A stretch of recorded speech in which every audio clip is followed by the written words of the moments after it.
Welcome to the Cigar Rebel community, where indulgence meets authenticity. This is more than a podcast. It's a gathering place for those who savor life's luxuries with unapologetic passion. Here we celebrate the fine art of living through rich flavors, bold spirits, exquisite cigars, and unforgettable experiences. Welcome, Cigar Rebels, to the podcast. I'm Mel. And I'm Kevin, and we're coming to you live tonight from our home lounge, Storied Cigar Lounge. We're back in Texas for an episode, Lounge Etiquette in 2026, the unwritten rules that everyone should know. But they don't know them. So that is why we are here tonight. We were traveling a couple weeks ago, and believe it or not, we watched a man just tap his ash into a plastic cup and just was stamping it out like it was a campfire. Okay. Here's the problem, Mel. You never stamp out a cigar, especially in a plastic cup. Yes, and he just was blowing his smoke all over the couple across the way as well that were also enjoying cigars. So felt like it would be good to tackle this topic again in 2026. Yeah, it's really like they're trying to fog up someone's windshield, right? Just blowing it right at them. And some people honestly just don't get it. Yes, so that, Rebels, is why we are doing this episode, that we are doing Cigar Etiquette in 2026. The unwritten rules, the vibe rules, and the how to be welcome anywhere rules. And for those of you watching live tonight, you can see that we have a guest with us tonight that you've met before. Yep. So this is Roper. Hey, I'll do it. So Roper, you want to talk about the first time you were on the podcast? Well, I think the first time we were on the podcast, we did a top 10 cigars under $12 and kind of discussed a few things that go on with etiquette in the lounge, but I think rehashing the topic here. Well, that could be a 2025 lounge etiquette. 2026 could be a whole new list. Could be. So, Roper, we're glad you're here with us tonight. But before we get too far, Mel, what are we smoking tonight? All right, tonight we are smoking one of my personal favorites, the Blackened M81. It is a San Andreas Maduro wrapper, Connecticut broadleaf Maduro binder, Nicaraguan and Pennsylvanian broadleaf fillers. And this is an all Maduro cigar, so all of the leaves are aged into a Maduro. I believe this is also one of Roper's favorite cigars as well. One of my very favorite cigars. So I'm excited to have this, have the cold draw. Yeah, absolutely. It's great. So what are you guys getting on the cold draw? Take off the bottom band here. I always get a little bit of earthiness, a little bit of like natural sweetness from the cold draw on this cigar. Yeah. I agree. I definitely get a little bit of a raisin sweetness. We're talking about raisin on the cigar we were smoking before the podcast. I definitely pick it up on this cigar. I think it's that Maduro aged, specifically that Connecticut broadleaf. I know it's got that little punch to it always, but when it's aged longer, I think that punch turns a little sweet. Right. Almost a raisiness. Mm-hmm. Some raisins in there, sweetness, maybe a few hints of cocoa for me in there. Yeah, and then the aroma, you get that same hint. Smelling the foot, I always love the smell of this cigar. I almost get, this sounds really stupid, but if you're going to make a bowl of cocoa pebbles and then put some raisins in it, that's what it smells like to me. Yeah, I can see that. Like, because it's not chocolatey, it's just chocolate-ish. Yeah. If that makes sense. It's almost like a chocolatey brand cereal vibe. Yeah. Yep. Yeah, maybe if they made a chocolate raisin brand. Perfect. That describes that smell right there. I'm surprised they haven't released that yet, but someday, right? Yeah. So, well, let's go ahead and light this cigar. absolutely. Our lighting tonight is brought to us by Big Sky Cigar Company. Back in 1905, under Montana skies, 107 factories rolled smoke for a wise. Reminders of ranchers' life, one and grin. Now Big Sky Cigar is bringing that spirit back in. Yellowstone River to the bold bighorn flow. Madison River reflects what we know. And leave from Nicaragua, San Andreas to the Ecuador rolled up. And every box sold helps our veterans men. With warriors and quiet waters, we lend a friend's hand. It's heritage burning in every draw. Big Sky Cigars, Montana's pride and law. Big Sky Cigar, where heritage flows with every draw. Find your real red Big Sky Cigar to pop. Ask your local tobacconist about Big Sky cigars today. If they do not carry them, shops can reach out to Brad Frazier to set up new accounts. As always, thank you to Big Sky for sponsoring the lighting of our cigar. Now that we have that lit, how is the cigar treating you guys? Just a couple of draws in, but the draw is perfect. It's very smoky, which I love on a cigar, especially Maduro.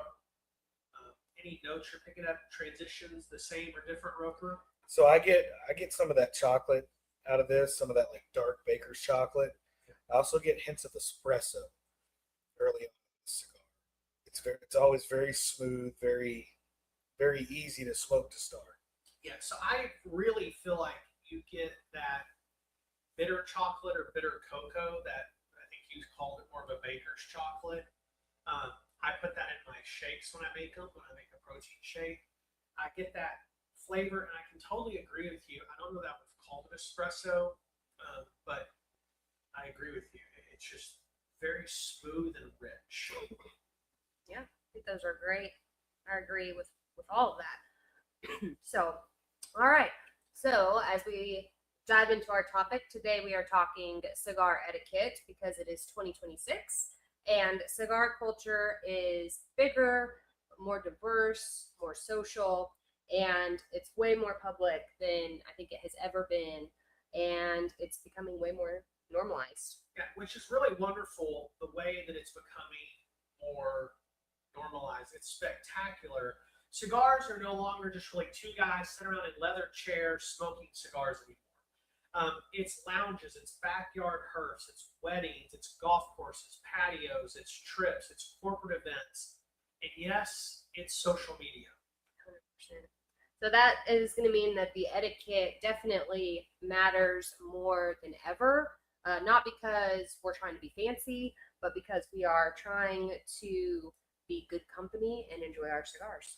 Absolutely. So, Roper, working in a cigar lounge, how has the normalization of cigars over the last year or two impacted cigar culture, or maybe more specific lounges like here at Stories? So I find that we get a lot more people over this last year as compared to the year before that are coming in and trying their first cigar. And people that are coming in and smoking, just walk-ins, not necessarily members of the lounge, but people coming in to enjoy a cigar that maybe don't normally in a social setting, outside of just I smoke this on the back porch type situation. And I find that I have to politely explain some of the etiquette a little more often now than I had in years past. Yeah, and I think our first year, and you would probably have insight to this, we had a lot of our members, and we've got just under 100 members here at Stories. We have quite a few members that were longtime cigar smokers, but they're on one brand that they always order. Absolutely. And they'd never smoked in a public setting. So that was a little bit of that transition in of them learning and figuring out and how to take care of the lounge. But now we've been around for almost 2 years now. Coming up really this weekend will be 2 years, which is awesome. But people walking downtown, like you said, are just walking in. Absolutely. So tonight for the topic, we're really going to break this down into kind of 5 easy segments to talk about so that you'll have a little bit more insight into lounge etiquette. And then we're actually going to bleed a little bit outside of the lines and talk about some other things. Yes, so by the end of tonight, you will basically have the do this and you are welcome anywhere playbook. Yes. So one of the things I want to ask you, Roper, and one of the reasons we talked about, hey, it'd be great to have Roper on tonight. We knew we were going to be smoking the M81, which is one of your favorite cigars. And I appreciate that. And talking about lounge etiquette made a whole lot of sense. Since you're here, you're the person at Stories more than anybody else. Right. And so if you had to choose one rule for 2026 that you would say this is the golden rule of lounge etiquette, what would that be? golden rule of lounge etiquette. I would say the one that bothers me the most and that I run into the most is when you're finished with your cigar, how you put it out, how you get rid of it. Just set it in the ashtray, let it go out naturally. I see people putting them out like cigarettes. It makes the whole lounge smell like ash. That's the one. That's the one I see the most. That's the one that bothers me the most. Just set it in the ashtray and let it go out, and you're good to go on that. Yeah, absolutely. Definitely not in a plastic cup. Correct. Right. That made that whole place smell like plastic. Oh, yeah, I'm sure. I mean, it was awful. Yes. Yeah, because cigarettes you got to put out. Cigars, you just need to lay with the rest. Absolutely. Right? Absolutely. That is a It huge will go out difference. on its own. Yep, and it'll smell so much better to Yeah. go out on its own. Yeah, absolutely. So I like that. I think based even on how we started this podcast with our visiting and people stamping out the cigar. So that is a good rule for everybody to take heart and take with you into 2026. I think something that could cover everything would be protecting the vibe of the lounge that you're visiting or that you're a member of or any of those things. Absolutely. We've been to dozens of lounges. Actually, we've been to a little over 100 lounges over the last 5 years, and many of them multiple times. And we've seen different lounges that have so many different vibes across the country. And, so when you talk about the vibe, right, what are some different vibes that you've seen in lounges? Roper, you've visited a few, especially since you've been working here. So what are some of the different kind of vibes that y'all have experienced in lounges as you've visited? Well, with stories especially, we try to keep it very chill, very relaxed. Even if there's a game on the TV, we're just hanging out and we're smoking, we're having nice, easy conversation. I've been to lounges that have more of a, like there's a bar in there and it's more of a party vibe. You just kind of get a feel for the people around you and what's going on. And then, if it's a real chill place, don't come in trying to party. Yeah. Or you're going to throw off the vibe. Absolutely. So, Mel, what about you? What have you seen? So I think in addition to kind of, the vibe we have here at Stories, which we've also visited lounges that have similar vibes. I think there is the, like the loose and lucky vibe where, everybody just shares everything. They're sharing lighters, they're sharing cutters, they're sharing cigars. Like everybody is just community and just willing to, there's no germs, there's no, it's a free spirited vibe, I would say. And then I would say another vibe is sometimes more of the all I smoke is a David off. And we have other things in the humidor, but none of it is good. But then that's not always. Yeah, absolutely. So we went to a lounge one time and the tobacconist was like, I only smoke Padrones or Davidoff. And so we're looking through, I ended up buying a Padron because he'd recommended one. And so Mel got something else. I can't remember what it was. LFD Soleus or whatever is what you got. And we're sat back at one of their tables smoking. It was late on a Friday night. And he comes walking by. And the whole time the humidor is like, this is all I'll smoke. This is the cheapest thing I'll smoke. He's smoking a Perdomo Fresco, which again, it's a fine cigar, but it's a $6-7 cigar, not a. And so you have that vibe. But we also run across, it's hard to describe different vibes, and I don't want to put anybody negative, but like the Underground Cigar Shop has a definite vibe. Mm-hmm. Right? Absolutely. It's a little bit darker. It's well put together. It's not dingy or anything. It's just darker. It's put together. They've got a different kind of feel when you're there. Their people are a little different than what you'd run into. You go to the Blend Bar in Humble, Texas, and you have this high-end where there's a lot of guys that are in suits, and that's the vibe.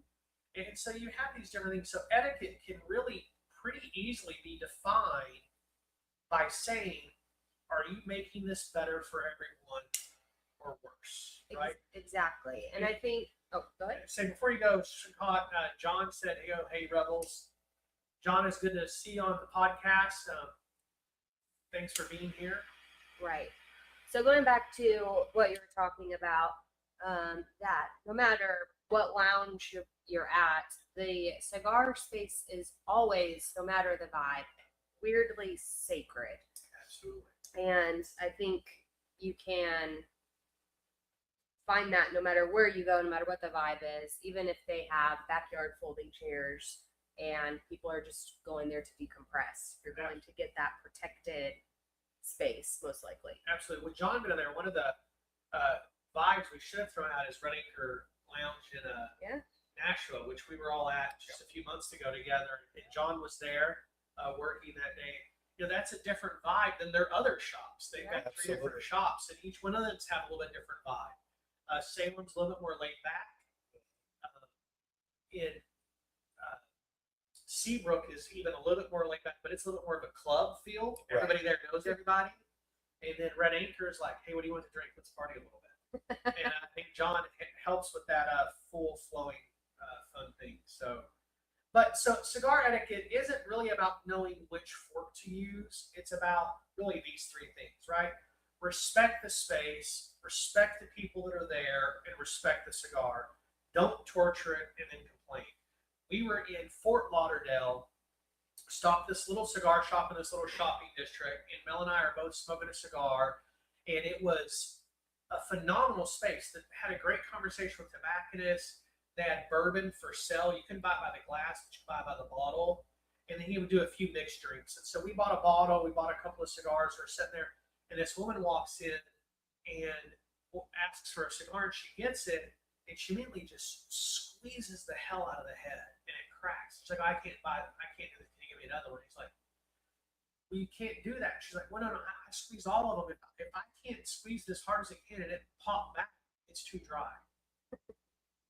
She broke like 4 cigars. Finally, he was just like, man, I think you might need to leave. You know, and everything, because like everybody's having a good time, just chilling. And then this woman's making this scene, and their entire space was probably 15 feet wide by maybe 20 feet long. So I mean, we're not talking that include, and then in that was along one side was the cigar humidor, and on the other side was the bottles. So I mean, we're not talking a big space. There's probably 15 people in there. That just really created a little bit of that issue where you're not respecting the cigar, you're not respecting the people, and you're not respecting the space, and it made it a little awkward. Yeah, for sure. Yeah.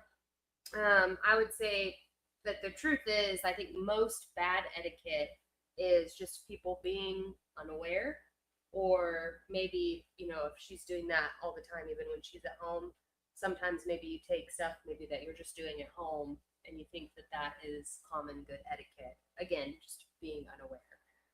So what are, I know you kind of said one, what are some awkward scenarios that you've seen in a lounge? You don't have to say what lounge. You can just say some awkward situations. Well, I've been in a couple of lounges where it was very obvious that people were there just to drink and party and not necessarily even knew anything about a cigar. And it kind of throws off the vibe, throws off the room. Absolutely. Or sometimes, you know, you'll run into a situation where a guy, you get the classic one-upper who comes in and has to have a better story than everybody, and it ruins the conversation in the room a little bit. Yeah, with that, one of the most awkward scenarios I've ever had, and it didn't involve me, I was just a witness of this, and actually there's 2 stories of the same guy, so I'll just tell one of them. But it's the idea of this group was having a pretty private conversation. One of the people were kind of going through something, and I learned that later because I was not in the conversation. Right. But the guy walks up and is like, hey, and you could easily tell they had their 4 chairs kind of pushed together, talking quietly. Walks over, he kneels down and just kind of leans in and gets his head about right here. And, you know, they all kind of start talking, and he doesn't get the idea. It's like, hey, we're going to have a private conversation. He's like, well, I just want to be involved. And so finally somebody that we know, because was involved in that conversation, said, hey, this is a private conversation about so-and-so, something they're dealing with. It's really rude. I know you probably don't get that, but it's rude to come in because we kind of closed off because we wanted to talk about this. Oh, I'm sorry, I didn't get that. I said, okay. So he immediately got up and walked over and went and pulled a chair up into the middle of another group of people and like said, and they were all talking. It was business guys having kind of a little business meeting around a round table having a cigar, and they were talking about a business deal going down the next day. It's like, so tell me about this business deal. Who are y'all buying? And it's just like, but it was just awkward. There's that scenario where you've got to read the room a little bit. Like if some guy's setting off alone on the side, you might want to leave them alone. Yeah. Or walk over and go, hey, I noticed those guys are hanging out. There's a chair. Do you want some company? Like, oh, I'm just kind of decompressing. It's not about you, man. They're just trying to decompress. Or maybe it's like, hey, I felt awkward. I don't know any of those guys. Thanks for throwing me a line. Yeah. You know what I mean? But it just, there's some awkward things I've seen. And 99% of the time, it's not malicious, right? It really just is. It's often somebody treating the lounge, as you said, Rope Road, like a sports bar, or treating the whole room like their personal stage. I love that one-upping. You know, like they're the star, or not really understanding somebody's personal space, and they just get right up in your business. We have another guy that I truly consider him a friend, but he's got some issues and some social cues, and he'll walk up and be like, hey, bro, what was your day like? And I'm like, my wife doesn't stand that close to me to have a conversation. Absolutely. That's true. Yeah, so I mean, it's definitely, if you're new to lounges, new to lounge etiquette, good news, you can learn fast. And you know, we talk all the time about not being intimidated or being scared to kind of build and join and become a part of a cigar community or lounge. Just a few of these items and etiquette rules will help you fit in even quicker, and people might not even know you're new. Yeah, absolutely. John just said, you know, y'all are looking fly. Can't wait to see y'all on Saturday. Awkward situation in a shop. He said many available, I can imagine. But one vendor brain decided to climb Chef's Grill and almost got gone. They were wasted. Yeah, I've seen that happen too. Not necessarily there, but I can imagine with Chef. I know Chef. He's probably not the one to mess with, especially the last couple of years. So, as Mel said, the good news is you can learn fast. Also, if you've been smoking cigars forever, the other good news is you can still improve. An old dog can and should learn new tricks when it comes to cigar etiquette. Because that's the other thing we see sometimes is, I've been smoking cigars forever. I know how to do this. And then they totally butcher the cigar, or they make everybody in the room feel weird. Like what happened to you at the Bruce Festival. Yes. So we were at the Bruce Festival, and we were selling cigars, and a customer came up to me, and he got a cigar. I was like, do you want me to cut and light that for you? He was like, oh, no. I want to do it. I was like, okay. And first he tried to cut the foot of the cigar. And I was like, oh, no, you cut this side. And I was like, you sure you don't want me to do it for you? I'm happy to do it. That's why we're here. No, I know how to do it. And so we cut the cap for him, and then he went to light it, and he lit the cap. And I couldn't get to it in time to save it. I had the same thing in the shop. that The guy happens come to in you and too? and now, to be fair, this one was one of those. It was the small. It was like a little Villiger, so it was pre-cut, Oh yeah. both ends open. Yeah. It was one like that, but he clearly lit the cap. But he was that far into it before me, or there was another member up front that noticed too, and it was too late. And of course, the cigar kind of fell apart on him, and was like, "You lit that backwards." Just kind of let him know. So he came back, and he's had another one since then. It's been fine. Yeah, and I think sometimes people are nervous, or they don't want to look stupid. Like, I know how to cut and light a cigar. But I think anyone in the cigar world would not at all. I never think anyone is stupid. I've had multiple people be like, which one is the side I put in my mouth? Which one is the side that I like? Absolutely. What do I cut? How do I cut it? Like, that is all perfectly fine to ask. Yeah, it's great cigar etiquette. One is a new person, but it's also as somebody like one of us three, or I know the two Johns that are commented so far, who all work and are around cigar shops all the time. You love that interaction. Like, that's a great opportunity to get to teach them a little bit, but they've invited it in. Absolutely. I'm not stepping in. I'll even set in a cigar shop. And this happened. We were at the social in Greenville, South Carolina, a couple of years ago, and this guy walks in. He uses the same kind of big silver cutter we do, and he cuts a good half-inch beyond the cap and the shoulder. I mean, he whacks that thing off, sticks it in his mouth, licks it, and then lights it, and he's kind of almost chewing on a little bit, and that cigar can come apart. He complains. So the tobacconist just gave him another one. He's walking over there, and I'm like, God, I can't say anything. I've got to just let these guys do it. And luckily, the tobacconist like, hey, you on that first one, looking at it, looks like you cut a little deep. You barely chin. He's like, no, I always cut a good inch off. I've heard the first inch isn't good. You got to get past that first inch to open up. So I just cut it off. And so then he's explaining to him, they're talking about some cigars you got to get about an inch in before they open up. Yeah. And so, but I just bit my tongue the whole time. Yeah. And so it's one of those things that's really tough to do. But when someone invites you in, it's awesome. Yeah. Right? Absolutely. And a roper, when you're working, you try and cut that off, right? Going, hey, how do I help me? Hey, do you need help lighting that? I light it for you and cut it for you. Absolutely. Every single time I offer. But sometimes you're busy doing one guy's and somebody else is over there butchering theirs. Correct. Yeah.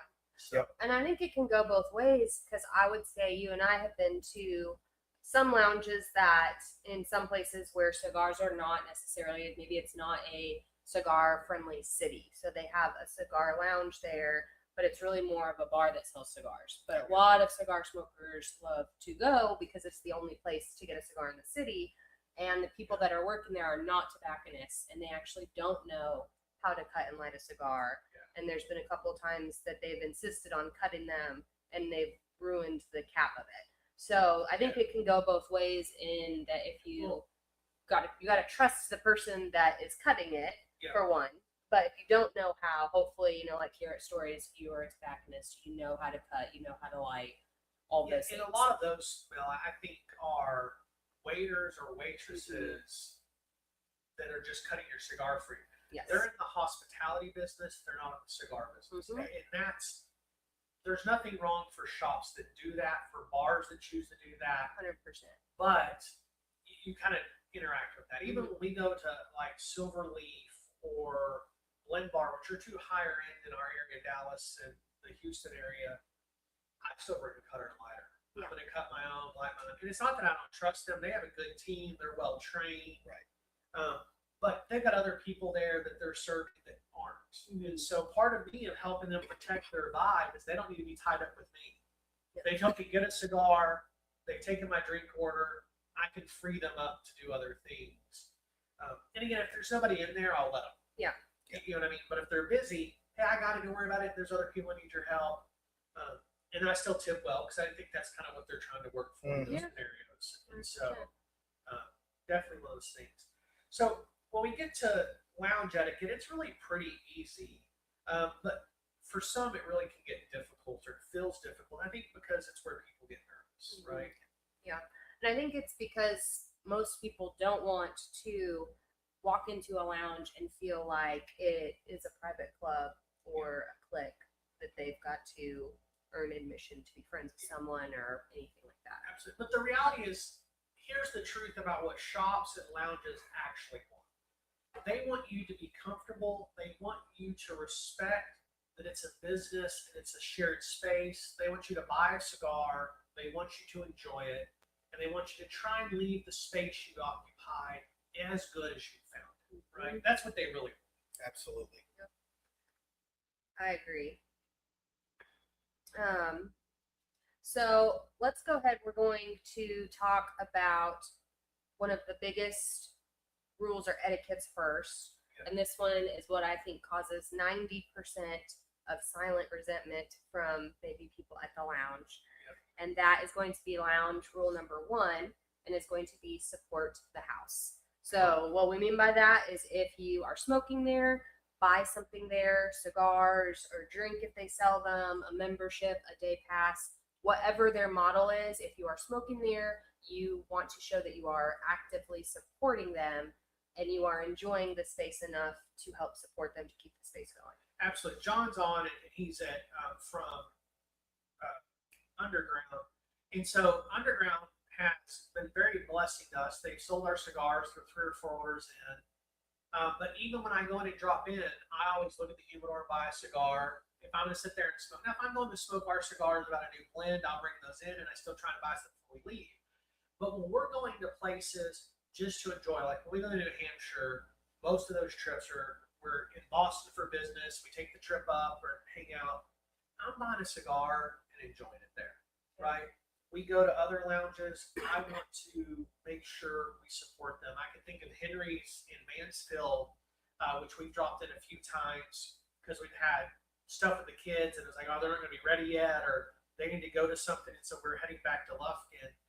And we'll pop in. They have a day pass. It's like if you order food, you don't have to pay for the day pass. If you buy enough cigars, you don't have to pay for the day pass.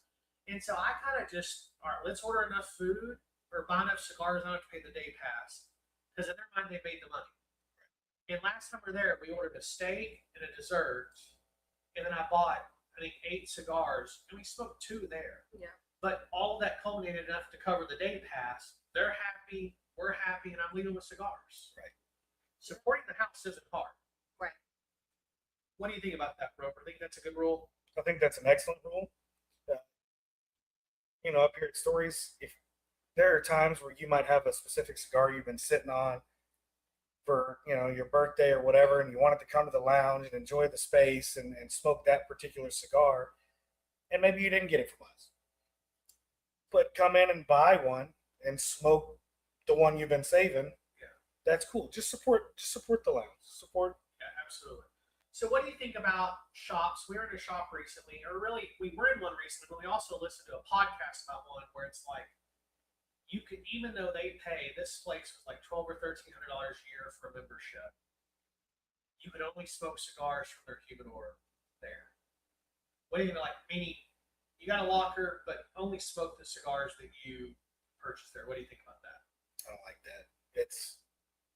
There are so many different cigar options and different things you can try and you want to try.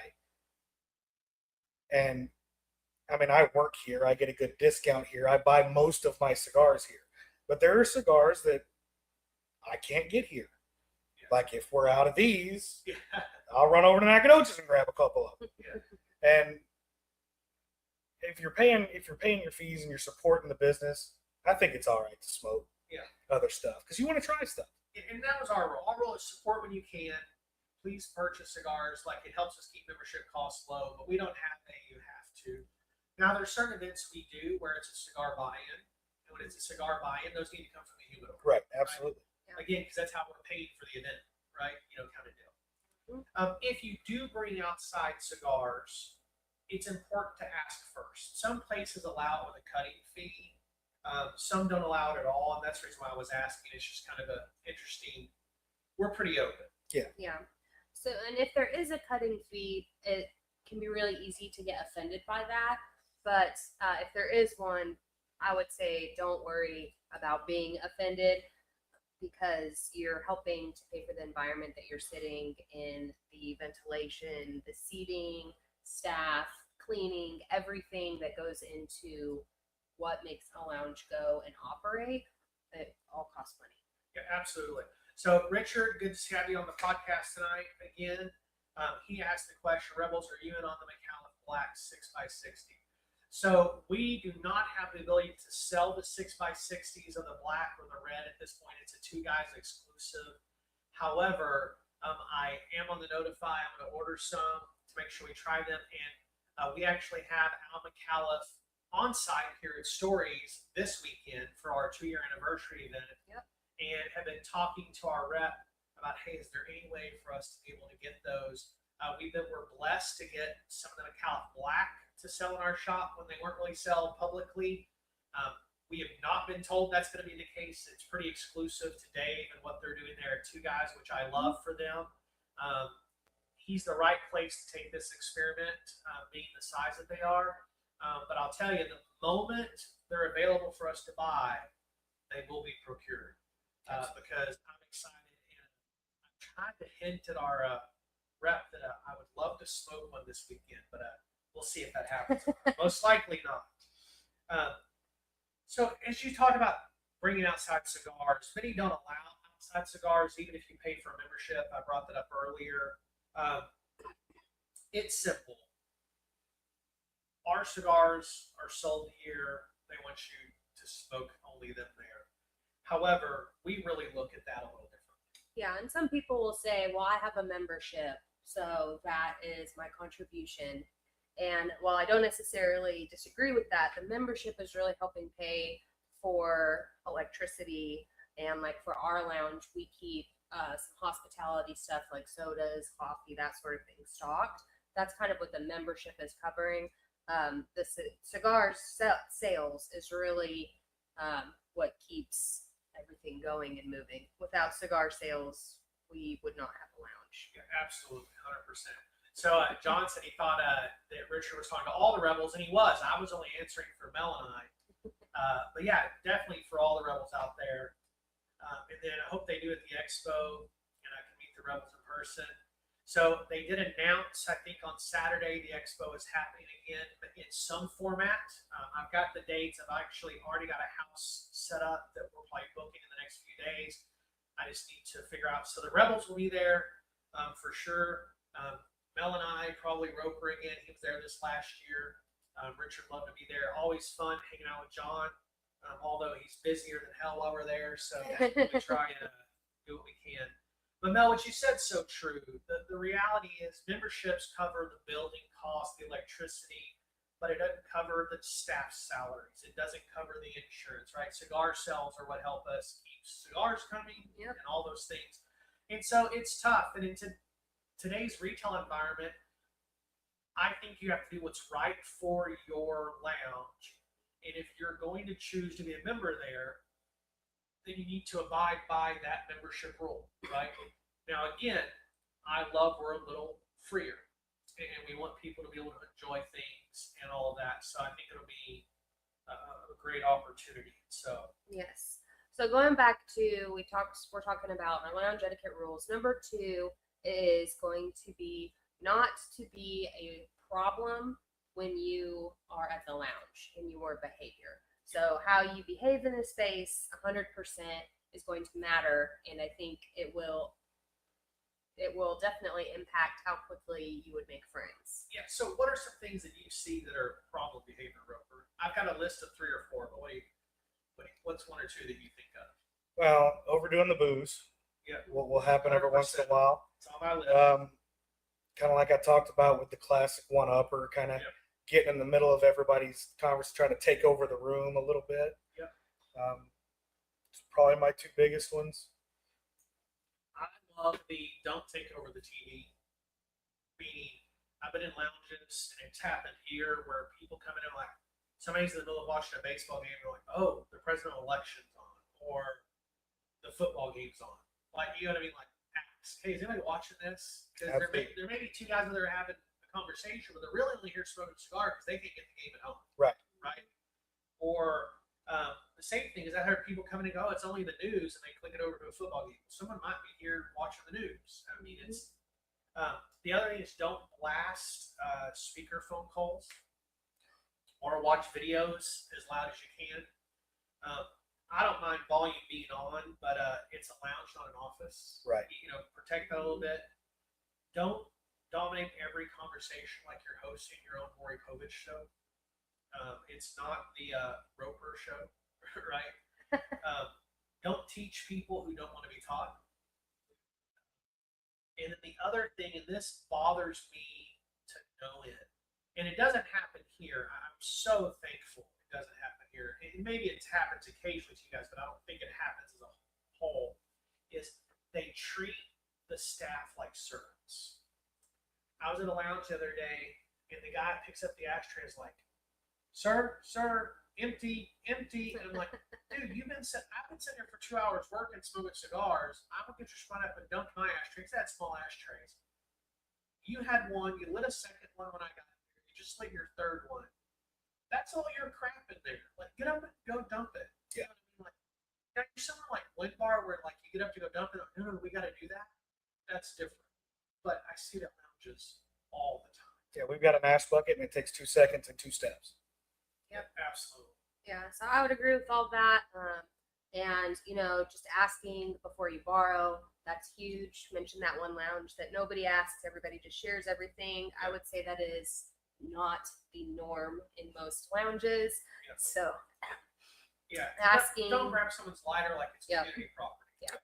And sometimes it can be a mistake because, like, we have lighters and cutters kind of laying around. Yeah. And so sometimes people will bring their own lighter. Usually they keep them in their pocket if it's their own. But sometimes there's confusion on, is this a Story's lighter? Is this Bob's lighter? Absolutely. So before we get too much further, just want to throw out there for those watching live. So what are some of the lounge rules you wish people understood a little bit better? We're talking about the ones we see, but we'd love to know what you guys are thinking. Another big one that I'm going to bring is respecting people's personal space. I mentioned before, if they're trying to decompress or not getting right up in somebody's face. Cigars already take up airspace. Don't take up somebody's physical space. Yes. Right? I was sitting on a couch. Again, this was in Austin probably 2 years ago. Much like the couch we had here in the room. I'm sitting on the far right, leaned up, because it was the only seat available. And the guy came in, and that was the only other seat available. But he didn't sit on the other side. He sat thigh to thigh with me. And I was like, do I give off that vibe? But I thought, well, maybe he's got a buddy coming. So I didn't say anything for a while. Then 20, 30 minutes go by, and no one else comes in. So finally I asked him, hey, you might scoot over a little bit? A little crowded. He's like, oh, yeah. But then he finally screwed up the other side, but it was like, I didn't even thought anything of it. Yeah. You know what I mean? Like, it was just on his mind. Yeah. Sometimes I think choosing where you sit is kind of like choosing where you park. You can choose to park out in the boonies where there's no one because you're like, I don't want anyone to park around me because there's tons of other spots open. But I would say 9 times out of 10, you are going to come out of that store and there's going to be people parked on either side of you. Yep, absolutely. So yeah, I think if you, like you said, personal space, especially if you are sitting almost in someone's lap, just make sure you're not throwing your cigar around, you're gesturing it, and you're not conducting an orchestra here. Like you said, personal space with your cigar, with your smoke, as much as you can help it. Sometimes you cannot help where the smoke goes, but you can try. Yeah, absolutely. That's a hard one for me. I talk with my hands, but I will ash on myself. I don't think I've ever ashed on anybody else. I have seen that in another lounger. A guy was so animated, he ashed like this all over Mel. It wasn't Mel, but it was the person sitting there. And it's tough. And so it's just these things where chairs aren't just crammed together. You don't have to be crammed together. Right. You can set up a little bit. So rule number 3 is don't gatekeep. Basically, being welcoming. If someone's learning or new, help without flexing. Don't correct them. We were at a cigar shop in Pflugerville, and you walk in. It's kind of like our front area space where there's chairs right in the front door. When you walk in here, it's like, hey man, how's it going? We walked in, and these guys, I kind of walked 3 or 4 feet in. Mel and I were there to actually sell cigars to the shop, and we are just kind of getting a feel, looking around the shop. It was like, in front of a TV. They were watching that Will Smith's movie. What's the iRobot? No. Independence Day. They're in Independence Day. And they're watching Independence Day. It's like, you're in the way. And it's just like, stop 30 seconds. You know what I mean? And that movie's 20 years old. You don't know what happened? Yeah. I was like, and I apologize and moved on. But hey, John says this is a pet peeve, but I'll say the thing that does get me sometimes is the person who always uses the free refill butane and doesn't ever buy any. Oh, yeah. Because you want to fill up their lighter so they can smoke a cigar, but like this happened one day when I was working on Lounge Roper. I think you were home with sick kids, and I came up to cover until Mark could get here. And the guy was like, hey, do you have any butane I can fill my lighter? So I'm filling his lighter, and he sets 3 more up there. Yeah. So I filled all 4 of them up for him. It's like, hey, in case you need some for home, we got butane on the table. But we never mind filling it, Yeah. But yeah, what a Well, and there's a little bit of a difference too. Like if you buy a Stories lighter from me, I'll refill it every time. But if you're bringing it, like you said, like 4 different lighters, and I've never seen half of these, it's kind of weird. Yeah, absolutely. Yeah. So on that note, let's go ahead, guys, and take a quick break. And when we come back, we have a lot more to come. We fell in love with cigars not because of the flavors or smoking experience or perceived status, but because it allows barriers to fall between other humans and build deeper connections. For that reason, we've been super intentional to curate a space where people can find community and enjoyment with others, and cigars just happen to be the way we're doing it. For that reason, we are thrilled to be the one and only cigar retail store and lounge in downtown Lufkin. A good story is one of the most powerful tools used to connect with another human. Sharing stories fades out differences and highlights similarities found in the details, or with the storyteller. Over the years, we have seen some of the best stories told over cigars, and thus, new friendships are made, passions shared, encouragement given, and so much more. The impact storytelling has on the human connection is why we've decided to name our store and lounge Stories. Because behind every good cigar and conversation is an even better story. As always, a thank you to our sponsor. Let's go ahead and take a look at upcoming shows. Yep, so next week we have the cigar dinners. We're going to talk a little bit about cigar dinners, and then we're going to have a recap of the Stories 2-year anniversary cigar dinner that's coming up this Saturday. And we're going to be smoking on that show the Stories #2 cigar. Yes, on January 19th, we are doing the cigar rating system. And so rating cigars is an art form, but there is a system, and we will be going into that in January 19th episode, and we will be smoking the Montosa, Connecticut. And then coming up on January 26th is Cigar Budget. We're going to talk about $5, $10, and $20 cigars. There is a cigar for every budget, and we're going to be smoking the Garage Force SC, which is the signature edition Gordo. Yes, and then on February 2nd, we are talking all things car cigars. So we will be giving our tips on enjoying life's luxuries on the go. And with that, we will be smoking the La Giana Maduro. And on that episode, we're going to have another guest with us, JB Smith, who is a big cigar smoker in his car, as am I. And so we're going to talk a little bit about tips and tricks to enjoy it on the go. It's going to be fun. Yes. Talking about our cigars that we're smoking along, we've been asked by a lot of you guys to maybe curate our cigar list. We've started adding them, but some have reached out and said, hey, we can't get those at our local shop. So we're solving that. The Cigar Rebel pack that is shipping out monthly, the first one will go out around the 23rd of this month. So it will have 5 cigars in it every single month. That way you have 4 cigars plus an extra. And then on those 5 Monday months, you'll have a cigar for each show, so you can smoke along with us. I'm going to tell you, this first pack is going to be spectacular. It's going to have some limited edition stuff that we have that's not sold anywhere. It's going to have a Red Anchor cigar in there. A shout out to John, who's watching from Red Anchor Lounge. Fantastic. You can jump onto the elevatedhumidor.com, click on the Cigar Rebel link, scroll to the bottom, and pick up your pack, and it will ship monthly. You can subscribe. It is $43. That includes shipping and tax, so it's $43 even for 5 cigars. That really breaks that down to just about $8.25 a cigar. I'm telling you, with just the first month's pack, the $20 Red Anchor covers the majority of that cost. So we're excited about that. You've asked, we've listened. As always, we just want to say we do not sell elevated humidor cigars on our site. The only thing we're going to sell is the Cigar Rebel pack, and then we'll release Cigar Rebel limited editions. It's a way to get them into our other Rebels' hands. Yep.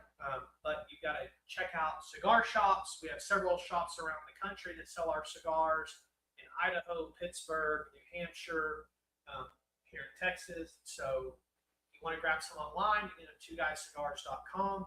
Otherwise, you can go to undergroundcigarshop.com. Both of those have some of our cigars on there that you can pick up to support local brick and mortars. As always, if you're watching tonight on replay, go ahead and hashtag ReplayFam and let us know you're watching. You can always drop in the comments after the show here on YouTube, or jump on social media, Facebook or Instagram at Cigar Rebels. And again, always go down there and click that subscribe button or click the notify me. Yep. Awesome. good So- information there. Yep. So- Long spiel. Yeah, Sorry no, about that's awesome. That's great information. Before we continue on, real quick, we are going to check in on the cigar. So we are getting close to probably being at the end of our Corona M81s, but how's everybody enjoying it? Yeah, Go ahead. Go ahead. I always love this cigar. To me, the dark chocolate notes really pick up in the middle third of this cigar. The strength also really builds as it goes. It's a great cigar. Absolutely. Yeah, we've got a lot going on. I really get at this point almost a fresh brewed coffee, a dark cocoa out of it. Another thing that I pick up a little bit is almost a burnt sugar or like, what is it called when you like make brown butter and sugar? Is it brown butter? Like brown butter and sugar? Like Yeah, like molasses? like to make a brown butter, Yeah. you mix up the sugar for like a baked good or Mhm. whatever.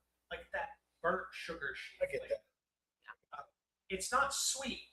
It's just that richness is there, and that's what I really get from the cold draw through the smoke. This thing just has a lot of richness, right? I mean, there's a lot there. Yep.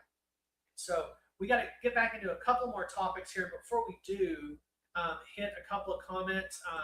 Richard had said that he had a great conversation with Mr. J about strength versus strong flavor. He mentioned that he thought the Perdomo champagne was strong, but I didn't think it was that strong. I agree. I really think it's a medium minus, or maybe closer to a mild to medium. But the flavor is so bold that people really do that. So here at the Elevated Humidor and at Cigar Rebels, we really talk about flavor intensity versus strength.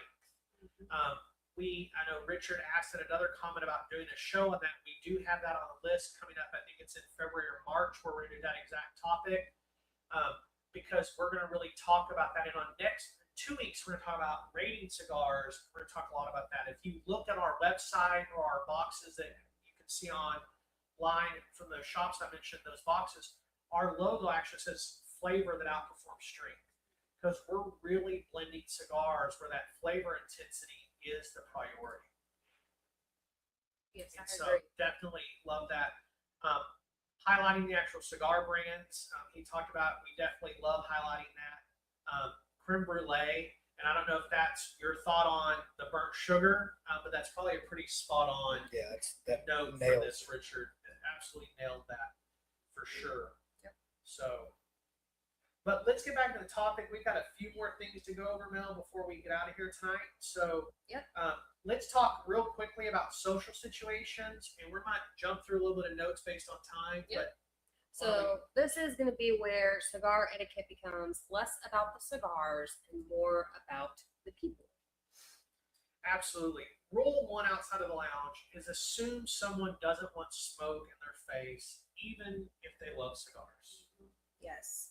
So you can be a cigar smoker and still not want the smoke drifting into your personal space. When we started smoking cigars a lot, that was something that it was tough for me at first when we would go to some lounges that didn't have great ventilation or they would get very smoky, because I just didn't like the smoke puff in my face. And so I always try not to smoke a puff in anyone's face, but sometimes, again, you can't help it. Yeah, I try and blow away from the face or someone, or I'll blow the other direction, because no one loves that just right there, blowing in their face and like having that all over the place. Sorry, turn on one of our other air cleaners with my phone. Sorry, guys. But one of the things is non-smoker etiquette that you really might want to think about is to ask where smoking's okay if you're at someone's house, either at a lounge or outside. Stand downwind if the wind's blowing, from, especially if other people are not smoking. At events, sometimes there's kids around, like we're at Oktoberfest, we're selling cigars. We try and set up where it's not next to the kids station, just so that we're not right there. And then don't follow people with your smoke cloud. Like walking right behind people and just blowing smoke right into them. It's like, pause, give them a little break, blow down or up or whatever. Just try and be a little bit more etiquette. Yeah, the goal is not to win an argument about rights and how you should be able to exhale your cigar. Right. The goal should be to just be considerate. Yeah, absolutely. And it's okay, at weddings, the cigar classic moment, if you want to call it that, right? There's a cigar bar, there's a guy there maybe rolling cigar, maybe the groomsman's wanting to have photos of the cigar. That doesn't mean everyone wants you to be blowing cigar smoke everywhere. Yes, and I think, okay, talking about weddings, that is a great segue into another etiquette for 2026 is any sort of cigar event where cigars are going to be given away for free or maybe some cigar accessories. Yeah, absolutely. So we were at a Guy Fieri restaurant opening where we were rolling cigars on behalf of Haraz and Caesars Entertainment. And so it's a brand new Guy Fieri restaurant. We were very blessed to be there. We were the entertainment along with 3 doors down. That was the other entertainment. I mean, we're talking we were super blessed. We shouldn't have been the people invited there, but we were, and we're there. And Mel, do you remember what happened with all our cigar lighters? Yes, we had set all of our lighters out next to our cigars, and they opened up the line to where people could come. And this lady came in with her purse. She opened her purse and she literally shook them all off the table and put them in her purse. And then we were out of lighters. We had 18 branded lighters, and they were all gone with person 4 in line. Yeah. And it was crazy. And then there was a few hundred people there, and they told us our rule is always about 50% of the people smoke a cigar. Probably 25% are cigar smokers, but another 50 I got a buddy, or hey, I'll try one for the first time. And so that same woman came up and was like, hey, I've got 2 of my friends sitting outside. Can I grab their cigars? Sure. They were able to get 2 cigars each, so we had 2 different blends. So she took 6 cigars. A few minutes later, she comes back through line, and all she had done is let her hair down. Yeah. And she's like, oh, and she's asking us all the same questions, we wouldn't remember it. There's only a few hundred people here. I would say, at events, normally when we have participated in the ones where they have prepaid for a certain amount, usually the goal for that person or whoever's having the event is to give them all away. They don't necessarily want any left at the end of the event. So normally they tell us, you don't need to police it. We always tell that to people who ask us if they can have multiples. We're not the cigar police here. But in general, we let everyone kind of start with 1 or 2 or whatever they tell us. And then after halfway through the event, it's really kind of open after that. People can come, and there are people who take 5 or 6 if there is enough. But that would be a great etiquette rule, is if there are free cigars, making sure that you are maybe taking what you think the allotted amount would be for you for that event. Yeah, absolutely. We were doing another event earlier this year, back in August, or I guess last year at this point, for Haraz again at one of their casinos, and they were putting them on trays and walk around and give them away. Yeah, they wanted them to be given away. Yeah. And then we left about 20 or so with the team so they could have one after they were cleaned up and off shift, because they wanted the cigars to give away, because they want, this was the executive chef and the VP of entertainment for that casino, but he wanted his boss, which is probably over multiple casinos, to keep approving cigar events because they liked them. This is our 3rd to do for them.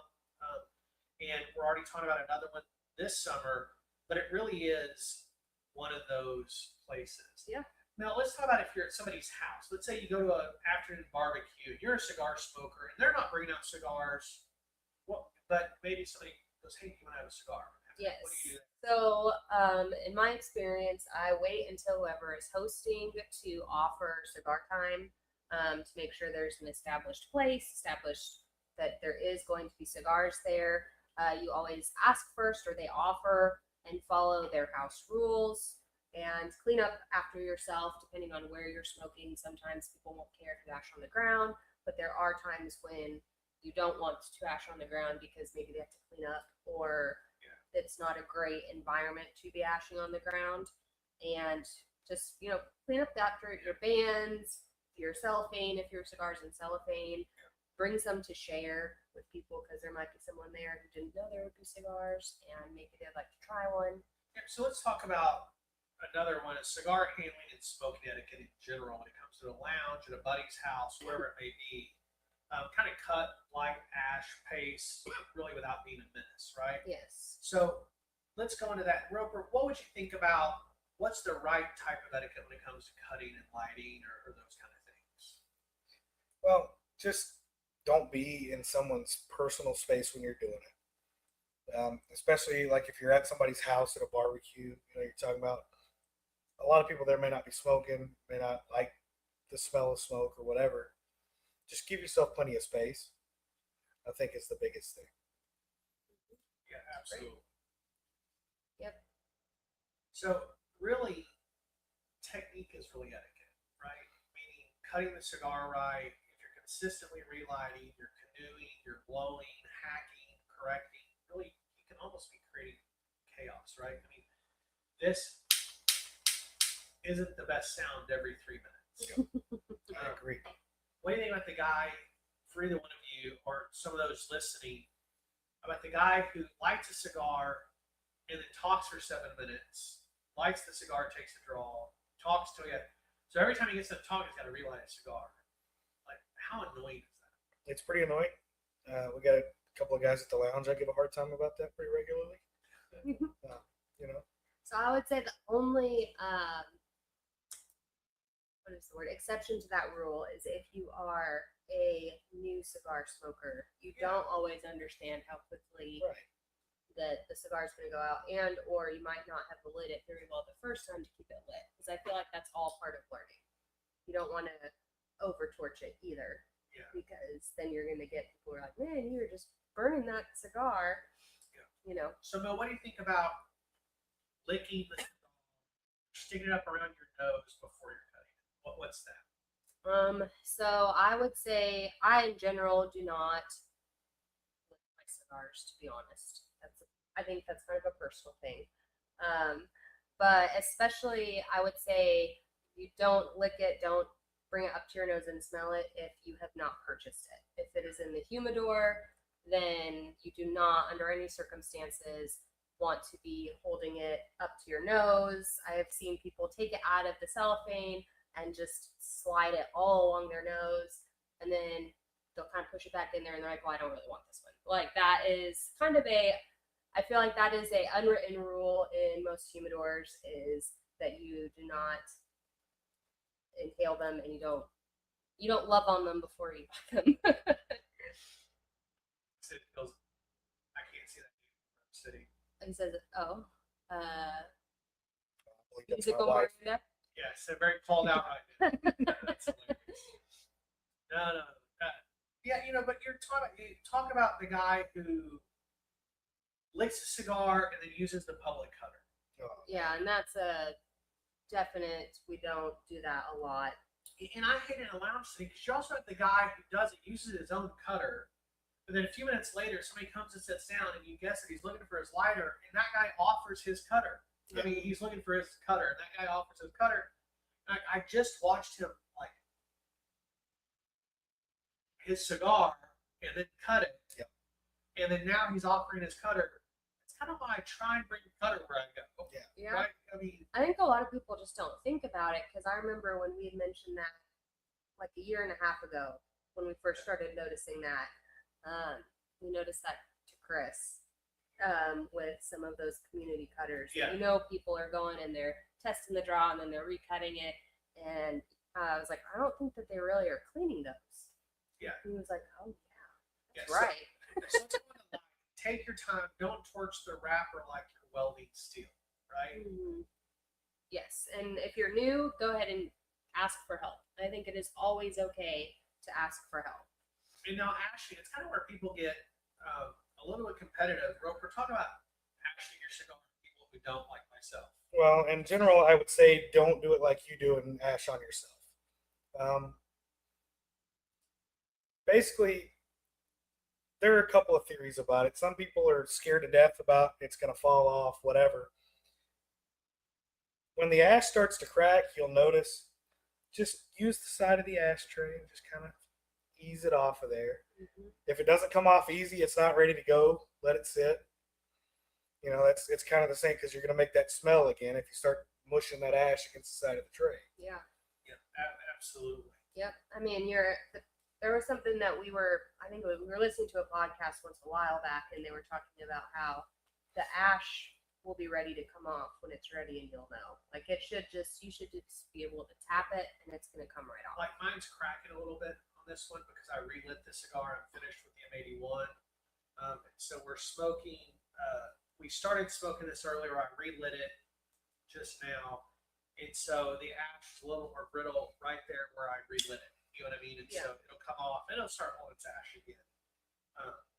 For sure. And so Mel, tell us about pacing a little bit. So pacing, this is going to be a bigger etiquette rule that I think nobody really necessarily calls it etiquette, but I do think it goes in line with the lounge, and that's just keep pace with your cigar just like a normal human. So you're going to have your slow draws. You don't want to chain puff it. It is not a cigarette, so don't inhale it, obviously.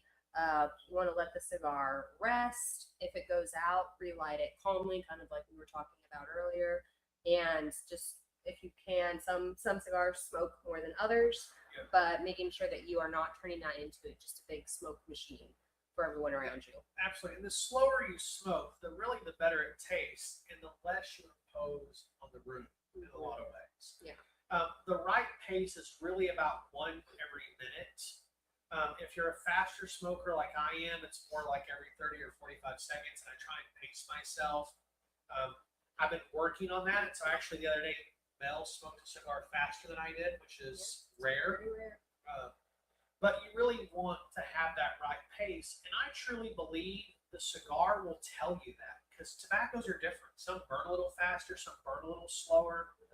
Depending on the blend, how much Ligero's in it versus how much Seco's in it can dictate that a little bit. Yes. And then one of the biggest things in a lounge when you are visiting with other people is not to insult what other people are smoking. That seems like it would be obvious, but it happens more than I think anybody realizes.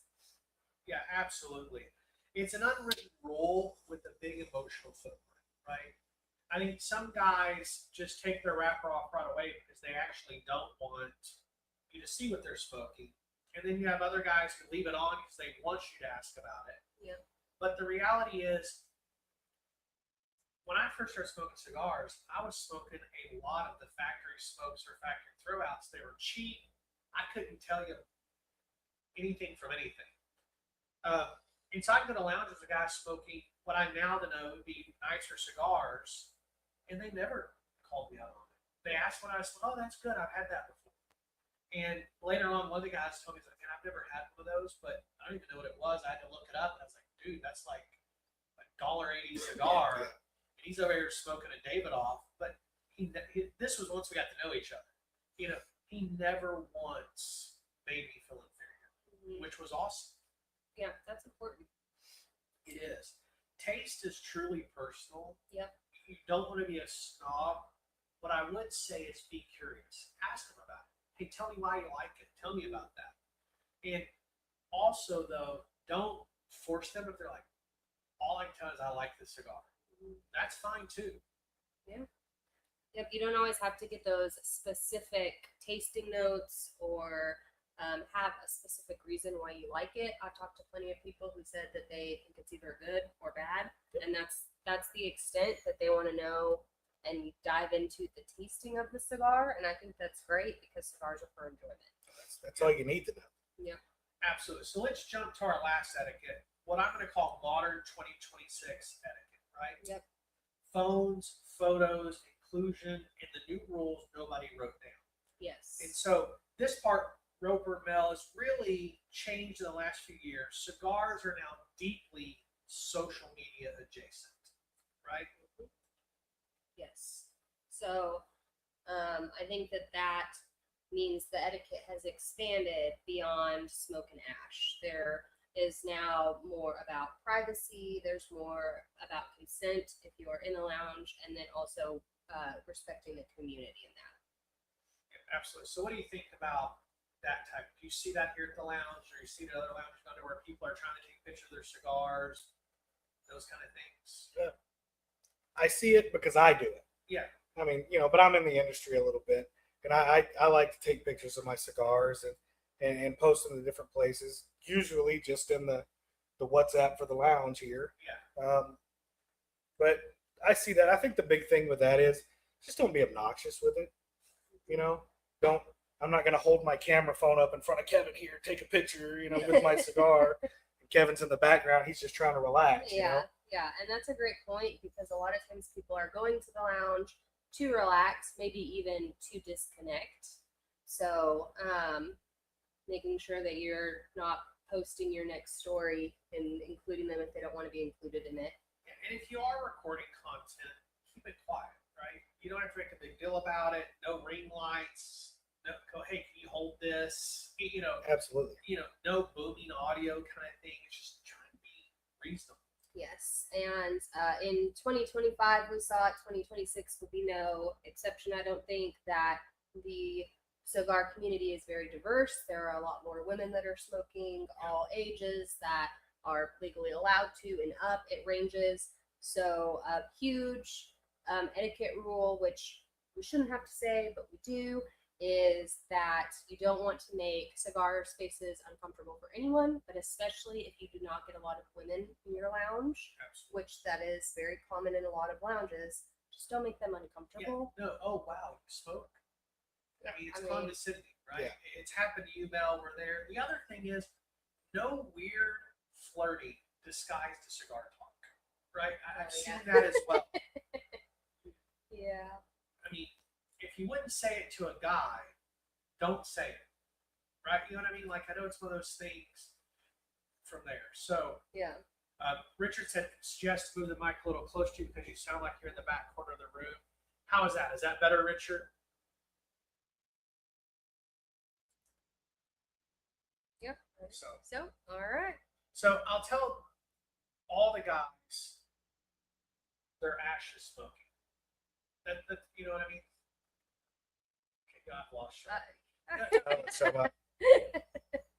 Yeah, I mean, that's one of the comments I heard at a cigar lounge, and a woman walked by and she had a nice ash on her cigar, and he's like, and as he walked by, he's like, "Man, your ash is smoking." Oh. Like, yeah, I tell all the guys that. Yeah. I don't think I've ever heard a guy say that to another guy in a lounge ever. Yeah, in my whole life of going to lounges. Yeah, and even in different cigar shops and even more online, just be courteous. Keep the comments helpful, not hostile. Keep them respectful. Don't hate on someone's cigar the moment they post it or the moment they light it up. Don't flex your rare stuff and walk around like, all right, I'm smoking this 1903. You know what I mean? Yeah. It's just one of those things. And I think all that just comes back to the golden rule, which is protect the vibe of the lounge. Absolutely. So, Roper, is there any final thoughts that you have when it comes to cigar etiquette, things maybe we haven't talked about either at the lounge? So one more that popped into my head is when we were talking about the community cutter, right? Every lounge has got that little box cutter with the four different ones on it. And it's also about how to put out your cigar. Yeah. You see people, they'll want to save the second half of their cigar and take it home. Yeah. And they'll stick the end with the ash on it in the community cutter and cut that end off. Well, guess what? Now the next guy has ash on the tip of his cigar. Yeah, that one bothers me. Absolutely. So let's look at a couple of comments. I've said weird things to guys then. More awkward, the better, but agrees. Tap that ash, John says, which is hilarious. I don't want to see all the ash all over the floor like you're making a Zen garden. Someone asked me why I used a punch cutter once instead of a regular cutter, and I said, it's all I have with me. And I agree. I mean, and John just made a comment on your ash thing, because that is gross. Absolutely, I agree. Yeah. So, all right, Rebels, that was Cigar Etiquette in 2026. I hope you guys have enjoyed the unwritten rules that everyone should know, but some reason it somehow doesn't. Be the person that people want to smoke a cigar with, not the person they hope to never see arrive while they're there. Yes. Don't be the storm cloud or the smoke cloud of a cigar. Be the warm seat by the fire. Yeah, absolutely. And if you've got an etiquette pet peeve that you haven't shared with us, or a saved story where someone helped you when you were new, we'd love for you to drop that in the comments after the show, and we'll bring it back up in the next couple of weeks or drop it out on social media. But for tonight, I think that's pretty much wrapping up close to our show. Yeah. Any final thoughts on the M81? I see you guys have moved Yeah, we beyond both moved that, on. but I'm just about done with mine. So what do you think, Mel? What did you get? I mean, it's an excellent cigar. I'm getting over my tastes not being 100%, but I still thoroughly enjoyed it. 100%. Absolutely. The only thing I'll come back and say, some predominant thoughts that I took a couple of notes on my phone as we're going. I really got a charred wood right there at the end, and I failed to mention it when we were talking because I didn't look at my notes. And then another thought that I looked was there was some strong pepper at the end. I really felt it in my cheeks along the side. I get that more in the Corona. I don't get it as much when I smoke the Toro, but that may just be me, and I don't smoke the Toro nearly as much. It's not just you. I smoke the Robusto and Toro a lot, and the pepper is brought down just a little bit. Weirdly, I get used to the pepper in that cigar, and I didn't get it tonight. Oh, wow. Maybe just because I had the Coke beforehand or whatever. But Yeah. Yeah, it makes sense. So Richard sent another banger of a show, Rebels. Thank you guys for guys. watching and tuning in. Yeah. But that really is our show, Mel. Yeah. If you want to, Thanks for joining us today, Roper. absolutely, We thanks for appreciate having it. me. Next week, we will be coming to you after our anniversary party, so that is going to be an awesome episode. Yeah. But for tonight, that is our show. Until next week, keep your cigar lit, your ash long, and your palate curious. absolutely. And I want to do one thing. I'm going to throw us off, Mel, for just a Okay. second. So this is the graphic for our 2-year anniversary cigar dinner. There is still about 17 tickets left. We would love for any of you Rebels to join us if you can. It's here in Lufkin. 19 cigars, a fajita catered dinner. Al McAuliffe's going to be with us. It's going to be a great night. We have a game where we're giving away over $6,000 worth of prizes, including a rare bottle of George T. Stagg that is an allocated bottle that's selling for about $1,200 to $1,300 on the secondary market. We're going to give away a rare bottle that's a bottle pick of a Willet 7-year rye that's picked by the New Hampshire Liquor Consortium. It's a rare bottle. You'll never find it again. We bought 2. We've opened 1. It is phenomenal. They have already called them trying to get more bottles. But we'd love to have you guys. You can go to storycigarlounge.com to pick up those tickets. We'd love to have you guys. Again, thanks for watching. If you love the show, go out there and drop us a review. And as Mel said, we'll see you guys next week after the show, after the event. Until then, keep your cigars lit. Talk to you guys soon.